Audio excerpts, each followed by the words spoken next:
Hi there, everybody out there in LinkedIn land. Emily and Susan here. We're back doing another one of our book reviews. If you've watched the previous ones, we did Atomic Habits, and most recently we did Playing Big with Tara Moore.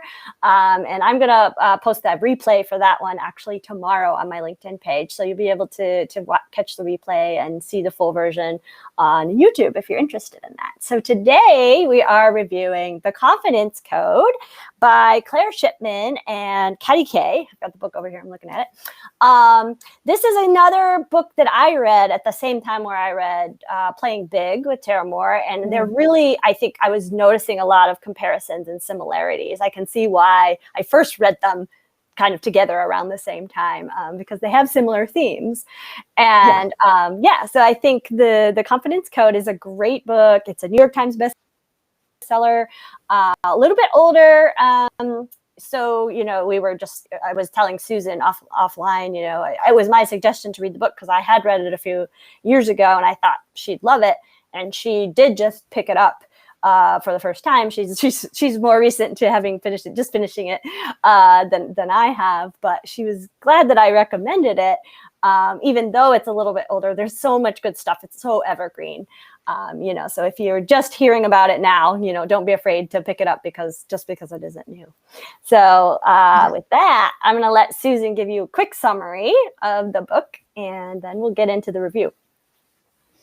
Okay, so it's not a highly structured book, which I think is okay. They talk a little bit at the beginning about, they kind of start with the biology and the differences between men and women and what those differences are, how they appear. They talk about sort of the genetic disposition that you might have to confidence.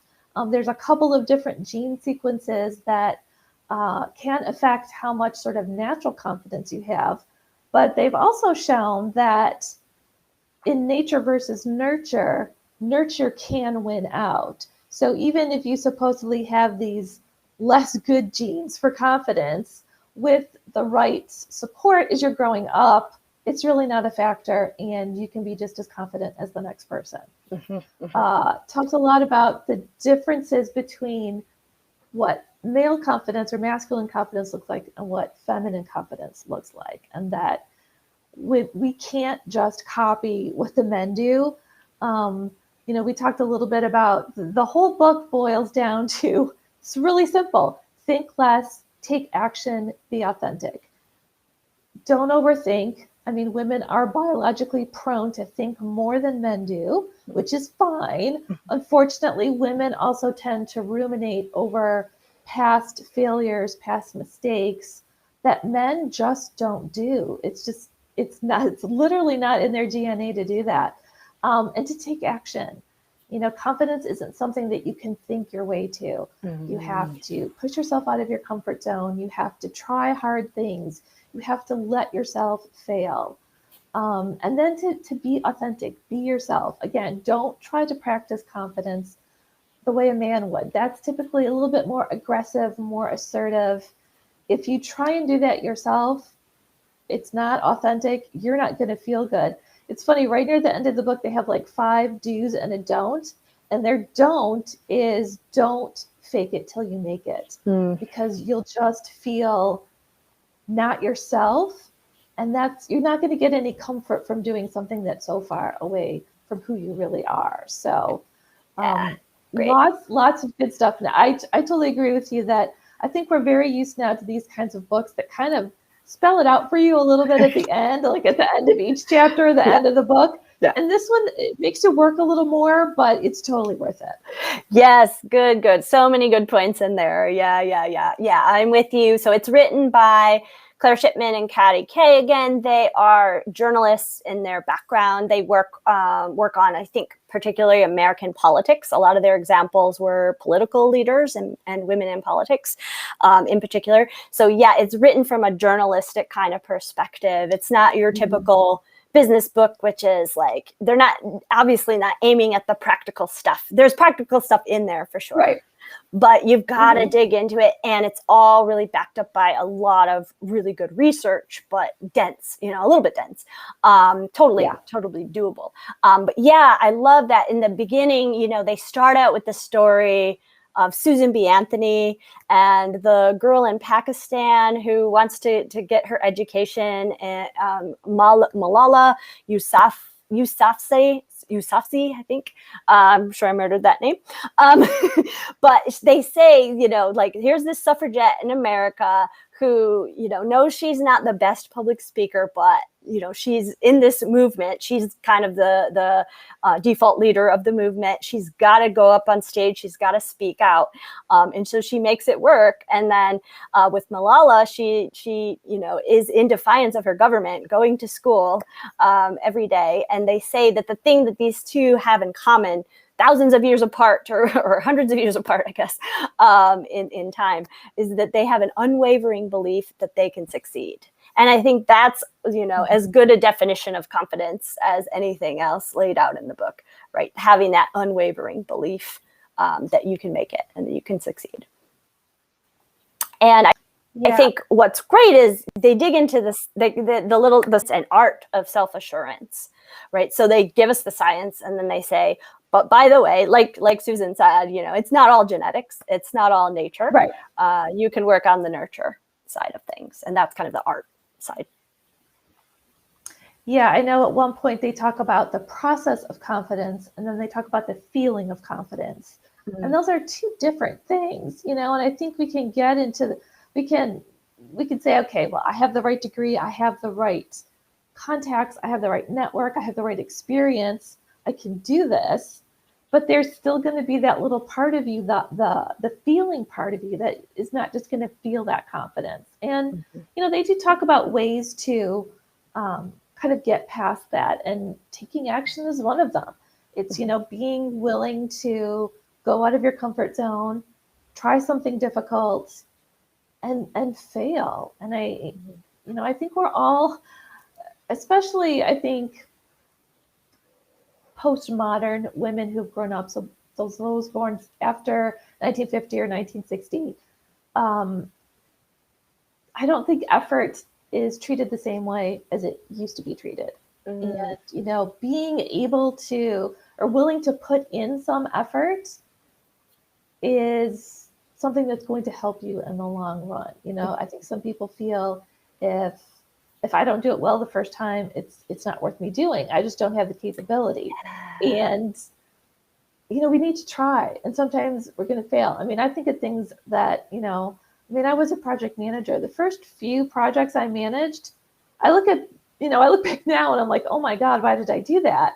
But I did it, and I made some mistakes, and I learned from them and move on. And I think we have to kind of normalize that a little bit, that failure is very much a part of the process. If you're not failing, probably means you're not trying.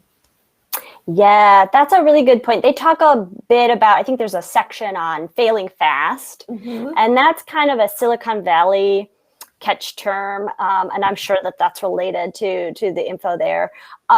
But when you think of failing fast, like it's the startup guy who's just, we're going for it. We're going to make the app, and, we're going to create the first, version of the app as quickly as possible. And we're going to let it fail in all the ways it can fail. And then we'll fix it, and, it's really interesting that I think in general, men are less worried about failure than women. And maybe it goes back to that thinking and the ruminating side of things. But it really struck me where Katty K was talking about, well, they both back and forth throughout the book are talking about how here's where I'm not confident, and here's what happened this, but, she's saying, I did this 4-hour interview with, a world leader, and 90% of it went well, but there was one question where I could have done a little bit better. I could have asked it a little bit better way.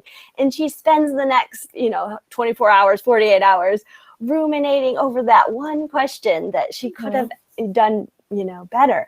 And I really thought it was interesting to think about the contrast between confidence and anxiety. Yeah. Like anxiety is the opposite of confidence. So, that goes back to that, like unwavering belief in your own abilities, so yeah, every time you feel some anxiety, that's pulling you in the wrong direction, right? You have to sort of set that aside. I agree. Normalizing failure is the fastest way to get to confidence, or one of the best ways to get to it, right? Yeah, and you just have to kind of get comfortable. I think anything worth doing is worth doing well. Mm-hmm. And most people are not going to do something well the very first time they do it. Right. And we got to kind of get used to that and just let that happen. I think we need to let kids fail a little bit more, but fail with a lot of support and a lot of understanding where the failure comes from and how we can, move on past it. Right. And I'm not sure that we do that enough. Mm-hmm, mm-hmm. Yeah, you were telling me before we got online, I think, about the Japanese versus American schools. Yeah, so it was a really interesting story about this teacher, an American teacher who was sitting in on a Japanese class for a semester or something. And he was talking about, they were doing, I think it was a math problem, and there was literally one kid in the room who really didn't need to be getting this concept. And instead of brushing it aside or just giving the student the answer, the teacher asked the student to go up to the board and work it out on the board with the rest of the class, who had all figured it out watching. And it was so funny because this American teacher was like I could feel the anxiety myself because it was so different from what you had seen in an American classroom. But he said the kid worked through it, the teacher helped, the other students helped. And once they got to the end, all the students clapped for this one who had kind of finally come to this realization. And it was just such a great story because I do feel that sometimes in our schools that we don't let kids kind of puzzle through things. We either give them the answer or we just say, that's okay, well, let's move on to something else. And, you want to keep a child's confidence high, but I don't know if giving them answers or making their path easier is going to help them in the long run. It's a very, very fine line. Yeah, I think that's right. And it was interesting that throughout the book, they pointed out these areas where, a little effort goes a long way. Yeah. Right. And I think what's interesting is after this book, they wrote a confidence code for girls, right? For young adult girls. And I thought, oh yes, that's the perfect next book to write after this, because it's like, it really does emphasize how, women, we have our own way of leading, right? And it's different from men. And because most of leaders throughout history or so far in history have been men in the US, then they get to sort of set the bar for what confidence looks like. And when they don't see it in women, because women are leading in a different way, that women get the impression and men get the impression that women are less confident and less, and the connection, this is huge also in the book, right? The connection between confidence and competence. Yes. Right. Yes. How we assume a confident person has all kinds of competence, that they know exactly what they're doing.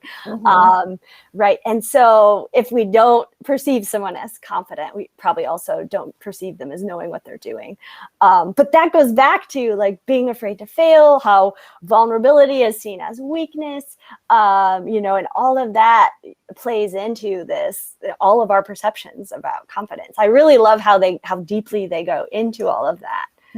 In the book, the psychology of it. Yeah, super interesting. Something you just said made me think of a line that I actually wrote down because I thought it was so good. It was the people who succeed aren't always naturals, they are doers.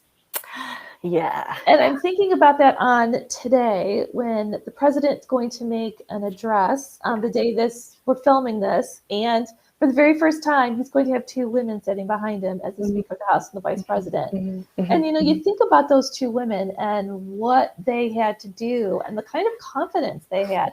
I mean, especially Nancy Pelosi. I mean, she's been a politician for so long. And, it wasn't all that long ago that women really had to fight to be in that arena. So to get to the point where there's two women sitting behind him, it's very poignant, I think. Yeah, I agree that you're right. That is a really important point to raise and to remember. Yeah. And it's so interesting because we were talking, the gender differences, there's so much going on, right? You might think that the message of the book is, okay, women, buck up, be like the dudes, right? Speak up in meetings, advocate for yourself. Like we hear this advice a lot. But the book's point is actually, no, you can be confident in your own way. And it's really more, a way to think about it is more in line with authenticity. And if you think about someone like Nancy Pelosi, to get where she is, she couldn't have acted like a man, because when women act like men, they also get slapped down by other women, and men. They get called out for being, the wrong kind of confident for their gender. And so, she had to find a way to be authentic, to be confident, without ruffling, too many feathers, or ruffling the right feathers, right?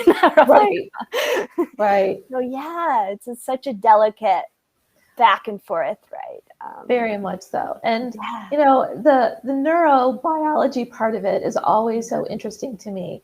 And, this book kind of confirms that women actually, we do have more going on in our head all the time, but we're also capable of more. And, you had made the comment before we went live about the things that women can bring to the table that men don't. And maybe you can mention some of those things right now. Yeah, right. So in the end, at the last chapter of the book, they have this line that I wrote down because it really struck me. But you don't have to be a jerk to be confident, right? Or that was a question, actually. Do you have to be a jerk to be confident? And the answer is no. So they say, imagine yourself in an office setting, an office meeting. So what's going on? You have maybe an unpopular, controversial, a little bit opinion that you want to share, but you believe in it strongly, right? You have that unwavering belief. So how should you go about bringing that idea to the table? They say, we think there's two options, right? We sit there in silence and maybe we send an email later, or we get loud and we get defensive and we say, how dare you, bring this up, and I'm going to push my point until everyone in the room agrees with me. But they actually say, there isn't just two options, right? There's another way you could be confident in that situation. You can listen, right? Be an active listener. You can rely on others to help you make your point. You can listen. That's why the listening comes in. You listen for other people making a similar point, so you can amplify that, right? You can speak calmly and competently, right? And so that that you're being heard, right? You stay calm, you stay within yourself. And it really does go back to authenticity, right? It goes back to, look, here's why I want to push this point, because I believe in it, not because I'm trying to score points, not because I'm trying to get the boss to think I'm better than all of the rest of you, right? But it's, I'm trying to make this point, and if someone else is making it for me, awesome, then I'm supporting them and I'm raising them up as well. But so I think by amplifying others, you can actually amplify yourself. Yeah, and that's not something most men are going to do. They're kind of positioning themselves. I think when they act in that way, for women, it's far more about, I think, the group decision and the right thing to do. Not that men are going to say, well, it's me and only me, and I don't care what it means for anybody else. But I think especially when you're positioning yourself within an organization, especially a large one, how you approach that definitely makes a difference. Yes, for sure. Yeah. So big takeaways, I think, for what I had: women don't need to jettison their natural traits. Right? We need to make our own path when it comes to confidence. And I like that as a conclusion. Yeah. And then, the idea of authenticity being the key to confidence. Those were kind of my big takeaways. How about you? Yeah. I think it's the failure part. It's really, and I mean, we've all had failures of various levels before, and it feels horrible, and you don't want to put yourself through it if you don't have to. Yeah. But when I go back and look at some of the things that I've done, when I hardly knew anything about being a project manager, I was handed a $5 million project. It was one of those cases where ignorance was bliss, because by the time I got to the end, I'm like, if I knew this is what it was going to be like, I would have said no. I don't think I would have done it. Yeah. But it was also the best learning opportunity almost I've ever had. So, Right. you gotta put yourself in the line of fire of failure and just learn from it and deal with it and move on. Mm-hmm. Mm-hmm. Yeah. Yes. Goes back to take action, don't think. Yeah, exactly. Right. Yeah. Think less. Think less. Yeah. Think less. I shouldn't say bit. don't think. Right. Yeah, just shut your brain off. That's the best thing. That'll make you confident. Yeah. No, but yeah, those kinds of opportunities that you can look back on and say, Yeah. that really was good for me, though. If I'd known, I would have never signed up for it. Right. Those are good lessons to keep in mind, because it shows you how, if you do come across the next action that's scary, maybe take a leap, maybe see what happens. Right. Yeah. And I think, didn't you tell me that you've run marathons before? Yeah. Mm-hmm. So when you got to the point of your first marathon, how did you get yourself there? How did you think you had the confidence to run a marathon? Oh, yeah. Well, that was interesting, because I did it because I wanted to see if I could. That was the way I approached it. And I didn't have any goals time-wise, anything like that. It was just, can I run 26.2 miles to get to the end? Yeah. And so I think that's when it comes to taking action, is how you frame the action you're taking. Yes. Is so important, right? If your only goal is to run every week, or to run some number of miles every week so you can train and to get to the end of the race, you're setting the bar where you can hit it, and just takes the time and the effort. And so yeah, that's helpful. Well, it's also putting yourself in the, you think about opportunities at work, and you don't have a choice. You get assigned a project, or your boss has to do something, but you made a choice. And it tells, I think that says something about how we do approach failure and effort. We can choose what we do. We can choose to do something in our private lives or our personal lives that we've never done before, to see if you can do it. That's a great way actually to build up your confidence. If it's not happening in the workplace, create the opportunity for yourself. Such a good point. Yeah. It's interesting. Before this, I was thinking, like, when's the last time I didn't have confidence? I felt like less confident, but it really was when I had a boss. When there was more criticism coming at me. Now that I own my own business, I feel pretty confident. And I also do think, I haven't taken the genetic test, but I do think I would probably score high, because I get it from my dad. He's got more confidence than any person I ever met.